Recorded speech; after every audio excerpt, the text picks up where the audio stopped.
안녕하세요. 이명기 목사입니다. 오늘은 열왕기상 9장 묵상입니다. 솔로몬이 성전과 왕궁 건축을 마치고 이를 봉헌한 후에 하나님께서 그에게 다시 나타나셨습니다. 첫 번째는 솔로몬이 1000번제를 드렸을 때 나타나신 것이고, 두 번째는 그로부터 20년 후 솔로몬이 성전과 왕궁을 건축하고 성전 봉헌식에서 드린 기도에 대한 응답으로 나타나신 것입니다.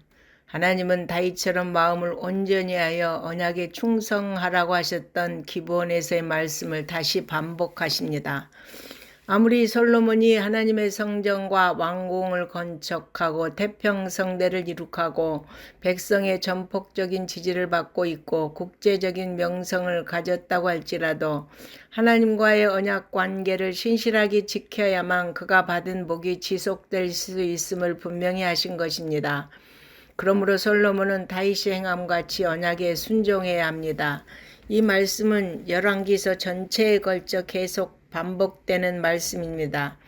하나님은 이스라엘이 하나님의 법도와 율례를 지키지 않고 하나님을 떠나 불순종할 경우 반드시 징계하실 것을 경고하셨습니다.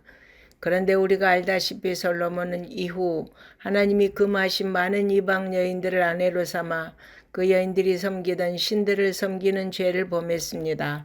정략적 결혼이 올무가 되어 결국 종교적 타락을 가져왔습니다. 그리고 이후 나라가 남북으로 갈라졌고 백성들이 하나님의 말씀에 불순종하고 우상을 숭배함으로 말미암아 결국 바벨론에 의해 나라가 멸망을 당하고 포로로 끌려가는 수모를 겪게 되었습니다. 성전과 왕국 건축을 마친 솔로몬은 히람 왕에게 갈릴리의 땅에 위치한 20개의 성읍을 주었는데, 히람 왕이 자기 나라의 백향목과 잣나무와 금을 솔로몬이 원하는 대로 제공해 준 대가인 것으로 보이지만, 앞으로 새롭게 이루어질 성읍 건축을 위해 필요한 자원들을 지원받기 위한 새로운 계약이 형성된 것으로 보입니다. 성전과 왕궁을 건축하는 대가는 이미 궁정에 필요한 음식을 해마다 제공하는 계약을 맺었습니다. 히람이 솔로몬이 제공한 성읍들을 둘러보고 쓸모없는 것들만 주었다고 불평하게 된 것을 볼 때 손해를 보지 않으려는 솔로몬 왕의 행정가로서의 지략이나 강교함도 엿보게 됩니다. 그러나 두 사람은 평생 좋은 관계를 유지했습니다. 솔로몬은 대규모 건축을 진행하며 왕국을 더욱 견고히 발전시켜 나갔습니다. 그러나 하나님의 명령을 어기며 이방 여인과 결혼했고, 이것은 후에 그의 마음이 하나님으로부터 떠나는 원인이 되었습니다. 또한 아내를 위해 거대한 궁전을 지어주고 큰 건축 공사를 진행하면서 백성에게 많은 부담을 지워 그 결과 불만이 쌓이게 되어 북이스라엘이 떨어져 나가는 원인이 되었습니다.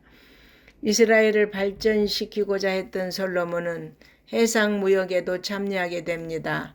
그러나 하나님이 금하신 일들을 행하며 문제의 소지를 남기고 있어서 불행한 결말을 예상하게 됩니다. 성령님 안에서 위로부터 난 지혜를 받은 성도들도 세상 사람들에게 도움을 받아 크게 성공할 때가 있습니다. 그러나 이때 조심해야 됩니다. 하나님의 말씀보다 다른 것을 더 우위에 두면 타락하고 하나님이 주신 복을 빼앗기게 되기 때문입니다. 그러므로 성도 여러분, 부디 하나님의 말씀에 따라 사시기를 바랍니다. 아멘.